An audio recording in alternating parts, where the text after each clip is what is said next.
Welcome to the podcast. Yay! I'm so excited to be here. Me too. I'm excited to have you. I know that people are going to love this episode. So, before we fully get into it, just give us a little backstory. How did you come to be a wealth money coach expert extraordinaire? Right. Where do I start? No.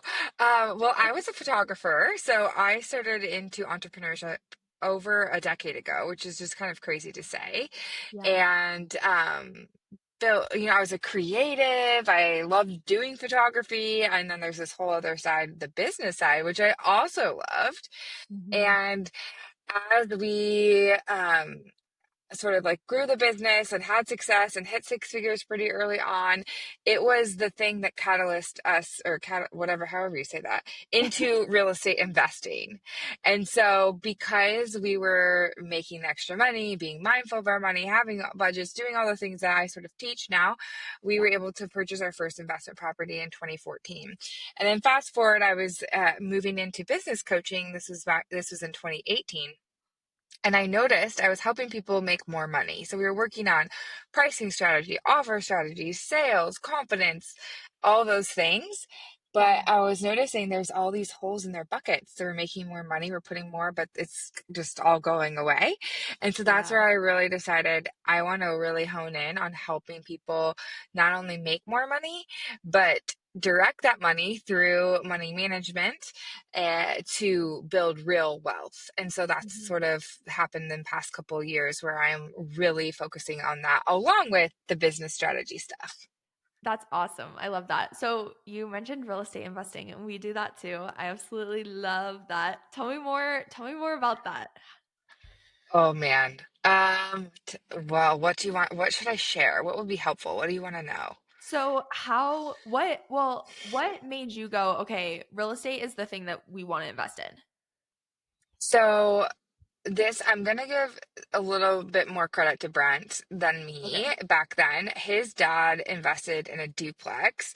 And so I think he had seen that modeled, and Brent loves just like diving deep. He's a nerd and he just like obsesses on stuff. So he was very much obsessing on real estate investing, all that, and the power of it. Mhm. And so basically, we when we got married, we always say we didn't get married for the money because we were like negative $90,000 something because of student debt. We had almost Yeah. 100 grand between undergrad and graduate. And so we were like, okay. And I was working in a college. And so we were living in a college town. And so obviously, our first investment was for college rental, which can be very lucrative. And Yes. so we were like, okay, we could take this $18,000 plus then a little bit more to fix up some of it. And we could like pay off one of our student loans, or we could take it and put it into an investment that would then actually, in the end, there was a fire and insurance money, all this crap, but made us enough money to pay off all of the debt if we wanted. So, um, yeah, that's when we kind of like jumped in. And since then, it's been a wild, crazy ride. And we've made a lot of mistakes and learned a lot. And we own 32 doors. 29 of them we own 100%. Three of them we co-own with other investors. And that's our plan. That's our plan for what I call desirement. Because, Brent, I love what I do. So I don't necessarily feel like I need to retire, but to live into desirement where I can kind of work when I want, how I want. We're not there yet. We Mhm. scaled our business very quickly, and that comes with lots of painful financial lessons. And just it takes a lot of capital to do that. Yeah. So, but we do have like a retirement plan and a desirement plan, which means we can retire early and all those things. Yes. That's awesome. I love that. Yeah, real estate investing is so fun to me too. So when can you talk a little bit, because that was smart what you said, and I know a lot of people like that doesn't click in their head, that you could take the money to pay off the debt, or you could invest the money in an asset that will then make enough to pay off the debt.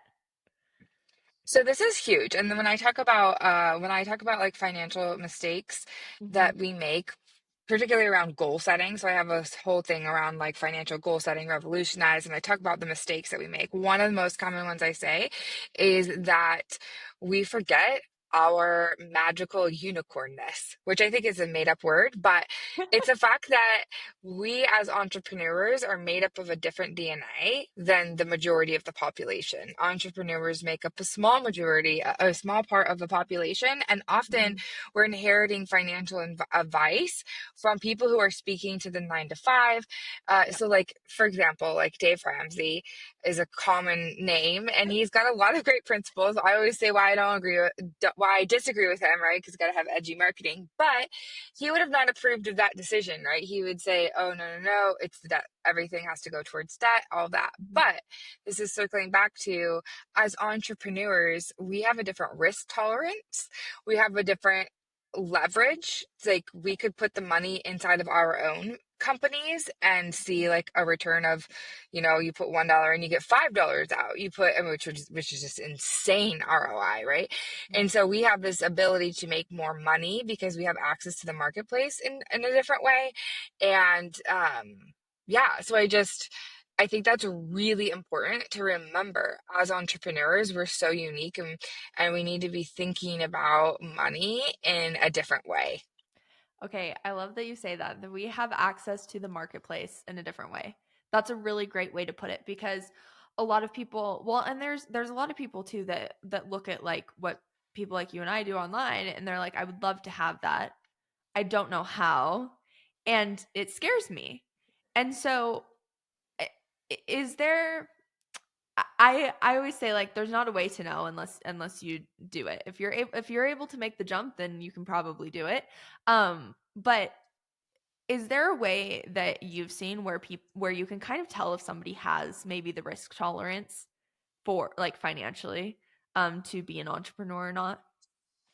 Such a hard question because I'm already working with people who are Yeah. entrepreneurs, so it's hard for me to like know that. But what I do say, kind of tagged along with that, is that as entrepreneurs, we're just gutsier. And like I Yeah. mentioned, that like risk tolerance, because you've decided that you're willing to take your own self, your services, your products, Mhm. your intellectual property, whatever, and you're willing to go and put that to the marketplace and exchange it for money, Mhm. and you're putting your destiny in your own hands, which I would always bet on myself times however many. I mean, I can't ever imagine like working for somebody else. Yeah. But that's a unique thing, right? And so Right. because of that DNA in us, whether you're like, oh well, I mean, maybe people listening are like, well, that's not me, or I don't feel like I have that. Well, if you're an entrepreneur, you've got some of that. You've You learned do. it, you've grown it, um, you've grown that musculature, and so you just have to see the different opportunities that are in front of you that are different. Because like if you're listening to, and there's lots of great financial advice out there, but a lot of the times when it's talking about making more money, it's like you have to negotiate your salary, Right. which is not. And I mean, we can raise our prices. We can have another launch. We can create a new product. We can Mhm. decide we want to work with more clients. We can offer a second round of this. We just have so many different ways that we can just like bring money in. Yeah. Yep. Yeah. Your options are endless. And that's the thing. Not to say but again, that's not really our audience. But like not to say that like you can't make more money if you are working a 9 to 5 because you can. There's ways to increase your income blah blah blah. And I know that there's people that specialize that in that, but for our people, there's just an unlimited amount of like there's just unlimited ways that you can increase your income like you said. And so I think that it's interesting because even the entrepreneurs that have had these massive launches, that have had these 100K launches, that have had these insane months, oftentimes they still are very in their head about, well, can I do it again? Can I replicate Hmm. it? What Hmm. what do I do with this money that has come in? How do I stretch it as far as I can? Because what if this was just luck, right? And so I think that mindset and that anxiety around money, even if they've been very successful in their business, is something that holds people back, and their ability to like bet on themselves again and invest in their business and continue to see it growing. So that's kind of one of the questions I have for you is like, what would you say, or like what advice would you give to people that like they've been successful in their business, but they have so much anxiety around keeping that money or replicating that success that they are really struggling to kind of reinvest into their business and keep the wheels turning? It's such a good question. Okay, so I'm gonna be a little honest about my story. So Slay. probably like 3 years, maybe like 4 years ago, I'd say 4 years ago, I was launching and I was a mess. Maybe it was like 5 years ago. I can't even remember. I was doing the Kelly Roach live launch method, and it was like so much stress, and I was spending so much money on Facebook ads. I wanted to die, and I hired these experts, and it was just crazy, right? I had a UTI. I was like bawling on the floor. It was a mess. Like I was a mess because I was attaching myself so much to the results. I was like, if Yeah. this doesn't work, what will? This type of attitude. And then 2023 happened, end of 2022 into 2023. And this was probably, which is pretty recent, right? Mhm. Probably the hardest year of my life. And it was due to the real estate business. We split with our business partner at the end of 2022. I had a second baby. We scaled so quickly. And this was a lot of my husband and the business partner. I wasn't as involved in a lot of the decisions here. And there was just some massive, um, I mean, the stories I could tell, like people wouldn't believe. Like I need to write a book probably, but Yeah, the you amount should. of the amount of stress, the amount of like financial, like I mean, it's just like, oh, of course, all the AC units got stolen at our Airbnbs, and literally there goes 10K, Of course. and Yeah. and some rando guy stole a car and the police are chasing him and he drives through a garage and it's not insured and now we have to, it was just like over and over and oh yeah, we thought we would get this back and there goes 100K, and Wow. it was really crazy, like really crazy. But I say it makes me so savage now. Yeah. And like, you just realize how strong you are and like how so much stuff just doesn't matter. Like, you just like Yeah. have this new filter. And so now coming back into my business really full time in 2024 again, after having to kind of do a hiatus to like help with real estate stuff, I've just been like, and this is where I want to get to of like, oh, like everything, I know Marie Forleo probably like everything's figured out, but it really is. And the Mhm. way you posture yourself around things is Yeah. so important. Like I just had a launch. The Money Summit was amazing, but it didn't translate into what I thought it would do. Like a lot of people upgraded to VIP, but they weren't signing on for my new group program. Previous Erin, like 3 years ago, would be on the floor. Oh my gosh, it's a failure. I invested all this time, all this money. Like, literally, what am I going to do? Because that was sort of my plan. Like, okay, I'm going to bring this group program, then they're going to move to one, all this stuff. And I was just like, huh, okay, like let me get curious about this. And so I think like leaning into curiosity and leaning into your resourcefulness, like as entrepreneurs, we are so resourceful and we sometimes forget that. Like, especially Yeah. as we scale, we like, which we should lose a lot of the like grit and the hustle attitude. We should be delegating and all those things. But like, don't forget that part of you. Yeah. And I think evidence collecting is so important. A lot of this is just about what's going on in between your two ears. A lot of this is just about in your head, stories that you're telling yourself because of past failures, because of things that, and I don't even mean failures. I mean, it's more like lessons or expectations that you had that didn't get met. And so you really have to reframe it. And I know this might sound like, oh, Erin, I want like more, but like it really is about your headspace. Mhm. And it's about like, being okay with quote unquote failure, Mhm. um and getting comfortable with it because it's Entrepreneurs is an ever-changing world. And we're gonna if we're if and I just think it's evidence that we're growing. Like if you're failing, it means you have bigger goals and you're stretching yourself to do something new. So it's great. Yeah. Yeah. Well, and we talked about this on your podcast too. It's like it's just information. Like if something didn't work, essentially, it's just information. Okay, great. Now we know that avenue doesn't work. So let's try something else. And so attaching your self-worth to that is not beneficial. And like I think people attach too much meaning to the data. It's like that data doesn't mean that you're garbage and that you can't launch anything ever again. The data means that that particular messaging wasn't impactful. That's all the data means. The data is not indicative of your worth as a human, right? And so people like Yeah. attach meaning where there is none, Right. I remember essentially. I launched it and I realized, oh my gosh, I teach finances and everyone just paid they aren't organized with their finances. And so they have all these tax bills, outstanding tax bills that and I just launched right as they're figuring that out. So of course they're not gonna invest. But it had nothing to do with me. It's just I learned about my people and like, oh yeah, I'll never do that again. And here's the Yeah. thing too. You have to be okay, quote unquote, losing money. If you want to Mhm. scale, if you Yeah. want to, like, you're gonna have to be willing to spend money. Yes. Spend money to make more money. And so, like, my new coach, I was listening to one of her trainings or something and talking about like Facebook ads and Facebook testing. And she's like, if you want to learn fast, not like you're Yeah. gonna throw money out, but like don't drag it on. Like spend enough money to get the data quick to realize does it work, does it not, and like tweak it.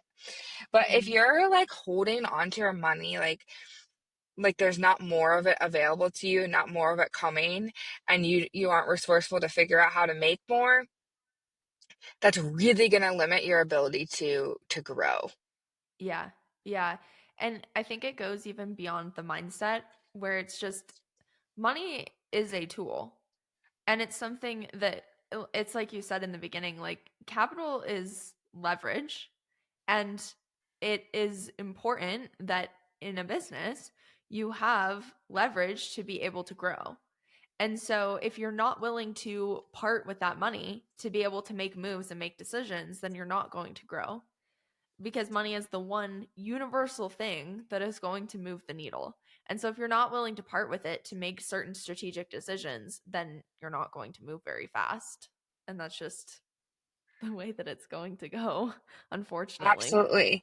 And there's also like when I'm working with people, we are like assessing their finances and their expenses and we look at the highest expense categories and really see like what was the ROI.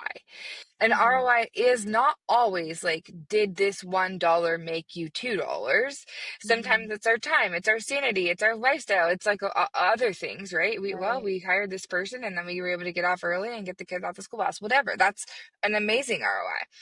But Yeah. also, we do have to get like nerdy with it and be like, okay, so if you hire this team to run this stuff, because of your profit margins, you need to have this thing landing you this much revenue in order for you to break even, in order for you to have this much profit, blah, blah, blah. You need to be able to see those numbers in order to like decide, is this the right thing to be putting my money towards? Mhm. And we're all at, I don't know, your listeners are, I'm sure, are all different phases in their business. And Yeah. so, you know, it might be initially making your first contract hire or investing in some software or actual like equipment up to hiring your first full-time person. And there's like lots of phases, and so Mhm. identifying where you're at and what makes the most sense. And I do believe, obviously we started this conversation around real estate investing, but I believe that you are the greatest asset to be Mhm. investing in as an entrepreneur. And so that's your education, that's your health, that's you, all the different parts of you, um, is the most critical. Yeah. I totally agree. Could you talk a little bit more about like assessing the potential ROI specifically because it's a big conversation in the online space, investing in mentors, investing in coaches, investing in service providers. Um, and I know that some of it can be more intangible if you're investing in somebody like a mindset person or somebody for your health, but for the business owners that are investing typically into something that is should be producing revenue inside of their business. Can you talk a little bit about like weighing the risks, Mhm. assessing the ROI, that type of thing as a business owner? Yeah, so I think this comes with first, you have to be able to like understand exactly like what's your vision, what's your goals, where are you going? And Mhm. like to make that time bound. So typically say like 1 year out, like you should be really clear. And then you can reverse engineer it and be like, okay, so like what is the thing that I need to figure out? What is the thing I need to outsource? What is the thing I need to build? What is the thing I need to learn? What is the thing I need to be stretched in? That's like Mhm. the first thing that gets me there. And so, there's lots of great coaches out there, but not all of them are the right coach for you because they might not be teaching you what you need right now. Like when Right. you're first starting, you don't need to have a bomb website right away. Like that's not the Right. first thing, right? Like, and sometimes you don't even know what you're selling. Don't make a website yet.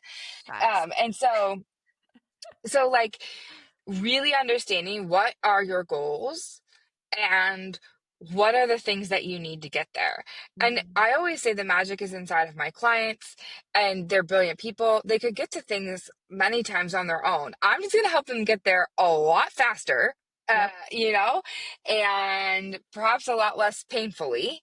Yep. And maybe some of the things we would just ignore because we don't want to look in our money. We don't want to, it might take a while, much longer on our own. But so that I think that's what's real. I think that's really important is to figure out what do you need and what do you need first. Um, and then I'll just say like this was something I did recently with a client. This was more on like team outsourcing, but we had figured out how she was a photographer and we looked at her, particularly like her one of her models of photography, Mhm. and we looked at like how what her profit percentage was. And let's just say for the sake of like it was like 50%. It might have been like 50 to 40%. I can't remember off the top of my head. And then we looked at like, okay, this social media manager who's running two accounts, one for the other brand and one for this brand, Mhm. is charging you this much money. Mhm. So we were just like, okay, in order for you to pay, like to just like break even for her cost, you need to be able to bring in and directly see like that her work is helping, whether it's the nurture phase or whatever part of the marketing scope, that is like directly connected to, because you're gonna have to like if it's 50% you're gonna have to double. So let's say her fee was $1,000 a month, so I'm like you have to know that she's bringing just $2,000 a month. If she's bringing you in that much, is breaking you even, Mhm. and just like helping her to really see that like okay, it was one of the highest expenses. And I think like social media wasn't, for this venue, wasn't the main way she was bringing in leads. And so Mhm. it's like, is this just a vanity metric? Obviously social media, all the marketing, all that stuff is very valuable for the right person, but when you're looking at your own products and services and profitability, and hopefully that helped by just like breaking down Yeah. a specific example, Yeah. you really need to be able to see like, and sometimes it's a runway, right? Like sometimes you invest, like for me when I work with people like in the wedding industry, let's say, and we're like re-strategizing pricing, offering, I'm helping them with their conversion rates, all that stuff. A lot of times their current year is almost fully booked out. They've already booked Right. out on their old stuff or whatever. And so it's like, hey, like I'm gonna you're gonna see it impact, but you're really gonna see it impact you like next year because Right. your business model is right.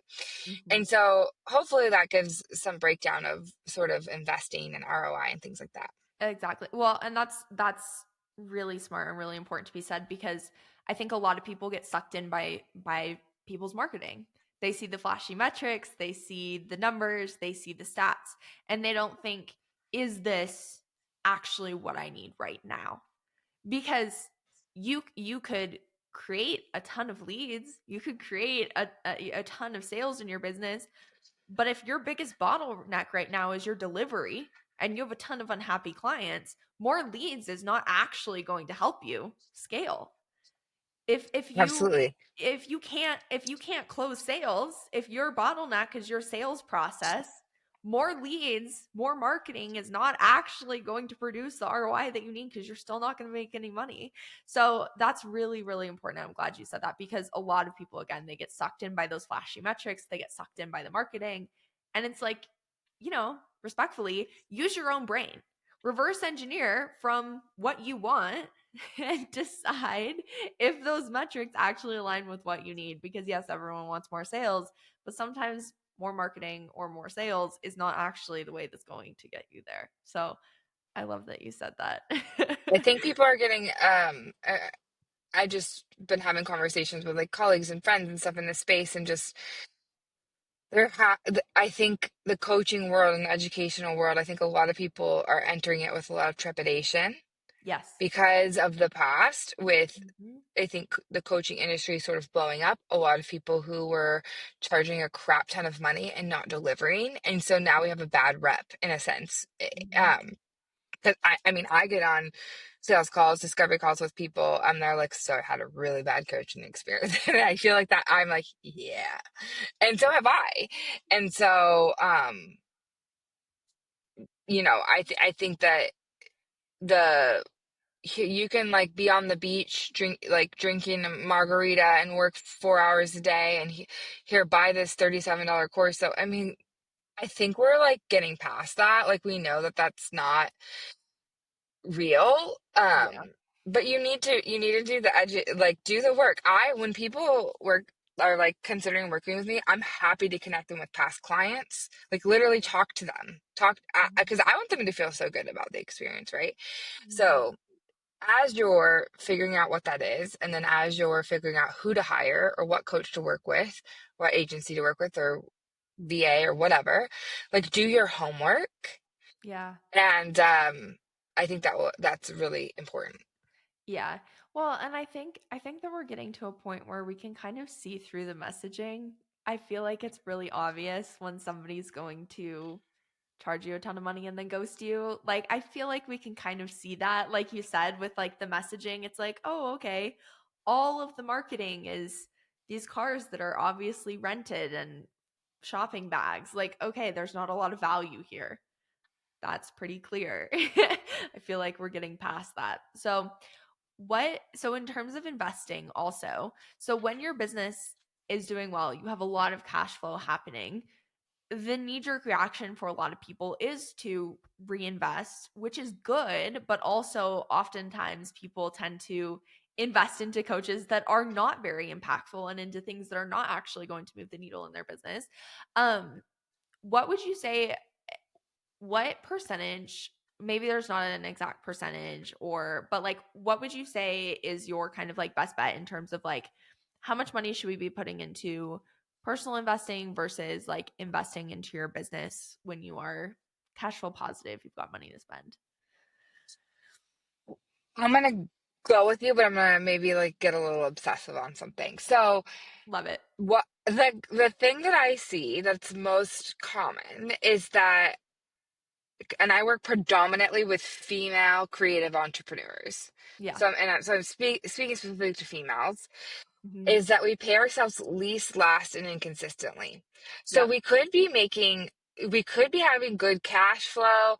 We could be having, we could say we're a six-figure entrepreneur, and yeah, our salary is all over the place. And so what I obsess with people is understanding your numbers, understanding your cash flow, understanding your profitability in your business. And the most important number is your salary. That's the one number that moves over from the business to your personal world. And that needs to be something that you're really focused on raising and making consistent. A lot of people will just sort of look at their bank account balance, see that they have a lot of cash in their account, and draw money out for whatever it is. And this isn't like, I'm not talking about like brand new entrepreneurs. Yeah, sure, that happens. But I'm talking about like established people who make great money are doing this. And I'm not saying this to like bring shame or judgment, but I'm just wanting, if you're listening in, I'm like, oh crap, that's me. Like, you're not alone. That's a lot of people actually.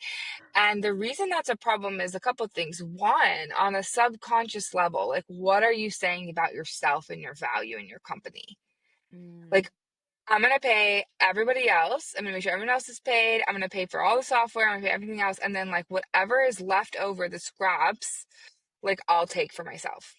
So that's not really helpful for us and our psyche. And then from a like financial planning, wealth building perspective, if you have money coming in all wonky like that, you can't create a real plan right. because there's no consistency. And so often with people that I mean, and if you just look at the American population, there's quite a bit of debt. We have Yes. and high interest debt. Mhm. We don't have a lot in savings. Most Americans, over 50% of Americans cannot pay for $1,000 emergency. Mhm.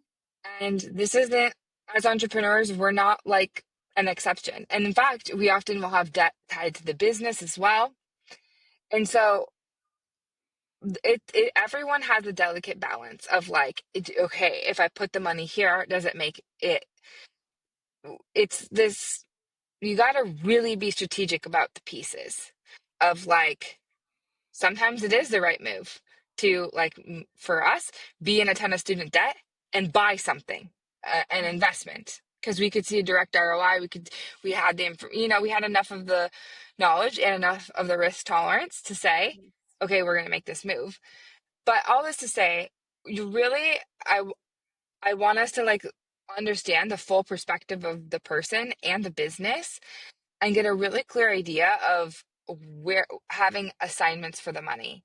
And so first we need to make sure that the personal side, that the salary is like the thing that you're focusing on and you have a plan for. Um and making it very consistent so that it's something that you can depend on in building your personal world. As entrepreneurs, we don't have like a retirement plan that's coming from an employer. So obviously we need to be strategizing that along with debt pay down, savings, all of those things. So depending on where you're at, if you're like not really, if you're in that place where you're like, oh crap, that's kind of me, we need to see the numbers of like, okay, like where is the money going and how much truly went to you, right? Mm, And that piece of like knowing where the money's going, a lot of people don't really know where their money's going. They're like, oh, crap, I make so much money, but I don't know where it is. And so you have to like just look at it. This is the super sexy thing about numbers is like they're super clear. Just yeah. look, oh, and you're like, oh my gosh. Like I was doing another assessment with a client and I was like, why are we paying $4,000 a year for a phone? For a phone.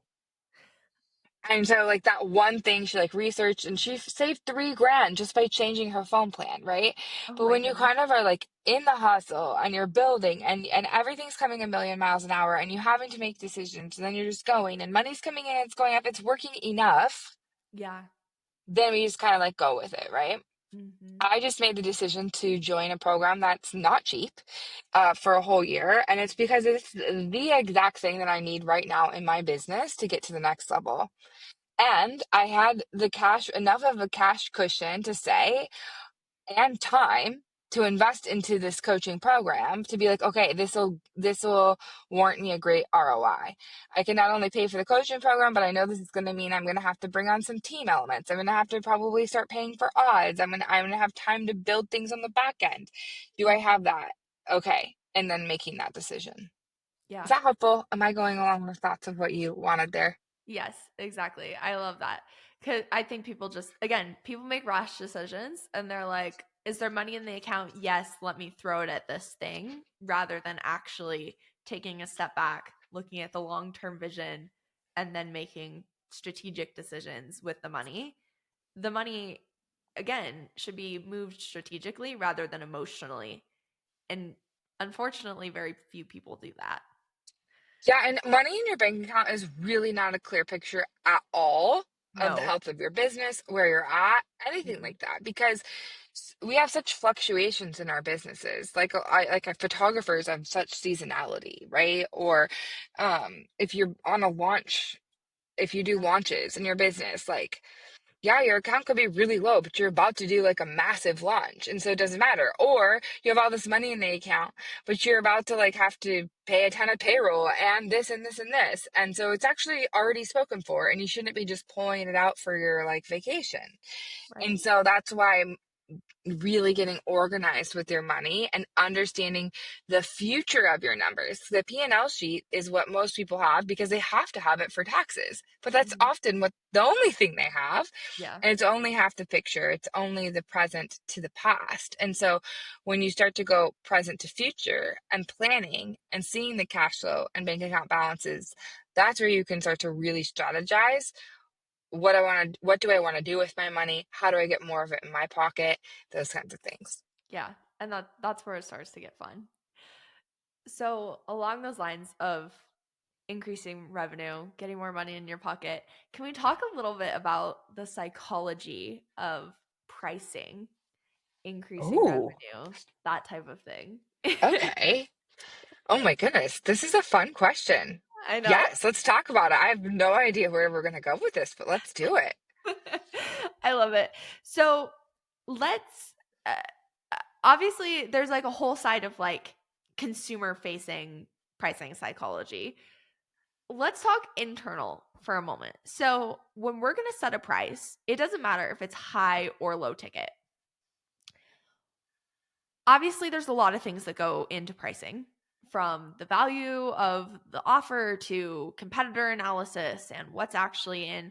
But after all of those things are said and done, there's still something that has to happen, which is the business owner still has to basically be okay with that price and decide that they can sell it. Can, is there something you would say to the people that they're like, I've done all the things, I realize that it should be at this price, I'm scared. Yeah. Like, welcome to the party. Like, that's all of us. Like, like none of us have achieved a point where that's like, oh yeah, we never, Okay, so you've done the work. You understand you've done the market research. You understand your competitors. You understand I just want to say this because I want to make sure like we've done this stuff first because that Mhm, often helps give us a little bit more evidence, a little bit more information. And so you also want to understand your ideal target market. What are they willing to pay? What is the value that they see in this? So we're going to say that you've done those things. And then I like to have my clients do like an internal evaluation of themselves and this product and like, what is your expertise? What have you paid for? What have you developed inside of yourself? Like all the things, because often like something that's not hard for you is really valuable to somebody else. And then yeah, also, you have to think about this as money is an energetic exchange, right? And so it actually serves the other person to pay you money for whatever you do. And if you're undercharging, you're actually doing people a disservice. mhm. So my one-on-one coaching, which is my highest ticket stuff, is expensive. Well, we'll say it's expensive. That word is whatever. But like, I don't use the word expensive, and yeah, I know. That's why I kind of said that with a caveat. But it's high ticket. We'll say that. Okay. So it's yeah, high ticket. And it's so good for my person to pay that money because they're invested. They're going to show up. They're going to do the work. They're going to get on Voxer. They're going to get uncomfortable. They're going mhm, to get the results because, and because of that energetic exchange, I'm able to give them a lot of my energy because that's my business model, right? Is that like the people at the very top get a lot of me because I can, and that's the way I've designed my business model. So mhm, all I have to say, people are saying, "Oh, sales is so icky." I mean, that's just the way you're thinking about it because sales is just service mhm, at a higher level with an energetic exchange of money again. Like I can give you this podcast for free you're listening to this for free. It's taking me an hour of my time. I love you. I want to do this. Like this, I want to make impact. But you're Mhm. only going to get so much, right? Same for you, Kenda, on my show. Like you're okay, you're going to get something. You're going to get value. It's going to be great.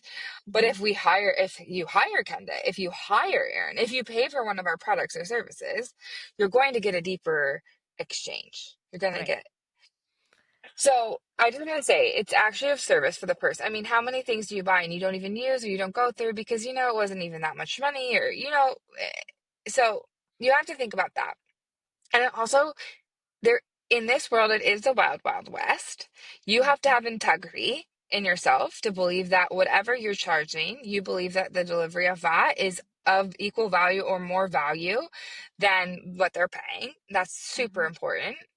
And then Yeah. also with it you have to test. This is back to like failure and like, well, okay, like we tried this price, it didn't convert so well, then we dropped it to this price and it converted great. Okay, we're learning something here, great. um or sometimes maybe you go lower and then you realize how much time it takes you and the results we were getting and you're like, this needs to be way more. I'm becoming bitter. If you keep your prices too low for too long, you're going to burn out, you're going to get resentful, and it's not going to serve you. Maybe you think this is altruistic of you to keep your prices low. It's Mhm. not. You're going to like not stay. Mhm. Entrepreneurship is a marathon, not a sprint, and you got to like make a living wage here if you want to stay in the game long term. Yeah, that's the thing that I wish I could communicate. Like you are it's not like I can't quite come up with the right word, but it's not oh what's the word? People feel like they're really doing like a service. Like they're really like they have this Altruistic, like they're yeah, yeah, like they have this moral high ground by not charging as much. And it's yeah. like no, you're actually going to hate your business. You take on and it's not going to even be a lot of clients. Take 2 or 3 at that price and you're going to be resentful. It's not going to take long. And that's probably just to say, okay, let's say that because I have these clients and you have these clients, obviously, because Yeah. this comes back to your story. This Mhm. comes back to, I mean, and you and I like love to nerd around about this stuff, but what's the wiring that you were inherited that you've been putting on repeat for your whole life? Perhaps Mhm. somebody that was significant, your mom, your dad, displayed like this sort of attitude of like, we just give and we don't need it, we don't have our own needs and whatever the case may be. You have all this Mhm. like subconscious messaging Yep. that is the reason there's a story here that you need to dig deeper in and be like, is this story serving me? Why do I have this story and what do I want the story to be? And then doing the work to change the narrative and sort of change that because you're gonna not endure. Yeah. 100%.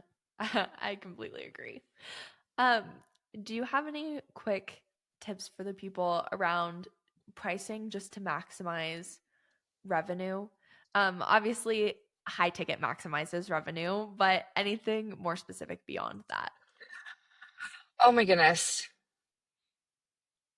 Like how to get more money in your business or specific around pricing. I guess it could be both. I mean, I'm just gonna say like some random tips, like some random things. Like Okay, hit us with we'll it. just see. We'll just see where this goes. So yeah, obviously, like when I work with people, we do like in-depth analysis and we really look at the market and we really see what you're offering and we see like you also like what's the cost. A lot of times people have packages and I'm like, actually your highest ticket package is not the most profitable because you're offering these products in there. And so if we're gonna do that or we need to take so really looking at the profitability, I'm That's where gonna I say that. wanted you to go. Yeah. Okay. Okay. Okay. So, yeah, like, I'm like, okay, well, wait, hold on. You're super excited because you just landed this 4K photography package versus maybe your 3K, but you're including this album and these prints. and an extra hour here and a second shoot. Okay, like literally, this is costing you. It would be better for us to go all in on your 3K package than your 4K package. And this stuff Mhm. happens. And I'm sorry, I'm referencing photographers a lot. We could do this with a lot of different things, but No, you're good. It's I was every a photographer industry. Yeah, it's in every every industry. Yeah. industry. Yeah, Yeah, you're a web designer, you're a social media person, and so you're like selling this package, but it's not scalable because it's so tied to your time, or we're not high profit. So yeah, you really need to obsess around profitability. And a lot of marketing, and we've talked about, is like all these flashy numbers is not profitable. right. Profitability numbers, it's revenue numbers. It's okay. So Yeah, you mentioned like 100K launch like earlier. I was like, okay, so like how much did they actually make? right. Because How I much get to did see you the spend back on end. ads? How much did you spend Right. on marketing? How much did you spend on your Right. team? How much did you spend on your Yep, Exactly. And yep. since I get to go, and it's such an honor that I get to like be in people's underwear drawers and say, like, get into the numbers and be like, really see stuff. Mhm. We aren't obsessing about profitability enough. And Right. so that's going to be like my number one thing is like we've got to set profitability and scalability. So like if it's super tied to your time. So I just did like a VIP day with somebody who runs like a VA agency. And where we set really clear goals and metrics, and it was all based on like pro- percentage of growth and her personal debt pay down and all this kind of stuff. And I was like, well, we can't scale that thing anymore because you literally can't, is you run out of time. So what's Yep. the next thing that is more of a package that you can start to outsource it? Like, okay, let's sell those like hotcakes, and there's a demand for it. So you need to think about like scalability, like in time, because Mhm. that's also connected to profitability. Because then you can sell a lot more, and there you go. We make more, we put more money in your pocket. Oh yeah, we had a social media like agency. Same thing. This is going to knock your socks off with the pricing. So, she had like four packages. Her top tier one, $12,000 a month. Do you want to guess what her profit was? I'm scared. I'm like gonna guess that she had a 10% profit margin or something. She was making $2,000 a month off of this. Yeah. So like 12%, 13%. It's not Yeah. surprising to me, but it's Yeah. sad. It's not cool. It doesn't work. Because by the time she paid people to like do this offer and like paid the graphic designer, paid the video editors, paid all the people to run this offer, paid the sales rep, paid everybody, this offer made her 2K a month. Or she had a $3,000 offer that also made her $2,000 a month. Insanity. And like, just think about how much time the 12K package, because it's Yep. like, oh, you have to sell that. That's going to be a harder sell, obviously, than a 3K, I'm Mhm. assuming. Mhm. And then how much team management and how many moving pieces with such a large project. Yep. So that's when we obsess about hourly rate. So when we're like Mhm. putting people through analysis of their different services, okay, I want to know, like, okay, so let's say the three, whatever. Let's say we both make 2K because we just said that. Mhm. But the one package takes you 5 hours, Mhm. And the and other then the takes other one takes you 25 hours. plus Well, clearly, everyone else. then, Yeah. right? Like, clearly, it's like, so you really, because the hourly rate is of the business owners, what I'm talking about. Mhm. You as the entrepreneur. That is the way that we bring time and money together, which is Yep. the most important thing to assess. Yep. Yeah. I'm like, this is ridiculous. You're making the same amount. She's like, no, this is a $12,000 offer. No, no, you are making the same amount. Crazy. Yeah, so then Insane. hopefully she went and blew up the 3K offer. Oh yeah. Oh yeah. We restructured the entire suite. But yeah, it's like it's something that people just don't understand. And like you said, when we talk about like the launch, and that's why I won't shut up about organic marketing versus ads, is because ads cut into your profit margin so much. Like they're usually going to take at least 30%, is what we've seen. They're going to take at least 30%. If you're doing organic, yes, it's costing you your time, but if you have a good process, it's really only costing you like 4 to 5 hours a month. That's a lot less than 30% of your margin on ads. So I digress. That's my that's my soapbox. I'm glad I went in the right direction there. I was like, well, I could talk You're like, about a what do lot of you want things, me to but say? No, you nailed it. perfect. Check. No, just kidding. Okay, this is my last 1/2 questions that I Okay, always cool. have to ask because I Okay, like great. to make people uncomfortable. Oh, great. Okay, this is gonna be fun. Okay, so what is the worst piece of financial slash business advice you've ever received? Okay, the worst financial advice I've ever received. Oh, I don't know. I don't know if I'm trying to think of. This could also be like it's kind of like a Okay, 2 for 1. This could also okay. be what's something that's like a red flag in your space, in your industry, that people should be like warned to stay away from. Well, I think anything that's like get rich fast, run. Like that's not how it works. That's literally not how it works. Like that's the power of time and compound interest, right? In like a Mhm. very simple, like you put money into the stock market, you let it grow for 40 years, you're a millionaire, whatever. Only because of time, only because of the 40 years. So if Mhm. you're trying to get rich, if there's advice around getting rich quick, or kind of what we talked about before, like you could make all this money with like no effort, and you could just make a course and sell a course and make all, I'm like, oh my gosh, it's just probably not real. Yeah. And I think it's too, again, like you need to be taking advice from people who understand the DNA of an entrepreneur. Mm. And so if you're like, a huge part of what I teach is not about restriction. Restriction is such a negative energy. It's such a Yeah. like stifling negative energy that's like, and that's a lot. Like Dave Ramsey, you don't be inside of the restaurant unless you're in the kitchen working until you're debt free. Like, and here's the thing though, the reason he's saying that is because as 9 to 5 people, you have Mhm. one lever, and that's cut expenses if you're trying to create excess to go towards your goal. But as entrepreneurs, you have two levers, just go make more money. Right. And so, of course, I have to titrate if like, oh, yeah, sometimes the reality is we need more access, which means you're going to need to cut expenses to some level. And we're also going to go bring more money in. So you don't have to cut the same way other people have to cut. But I really teach it out of a space of alignment. Like a lot of I talk about like money leaks.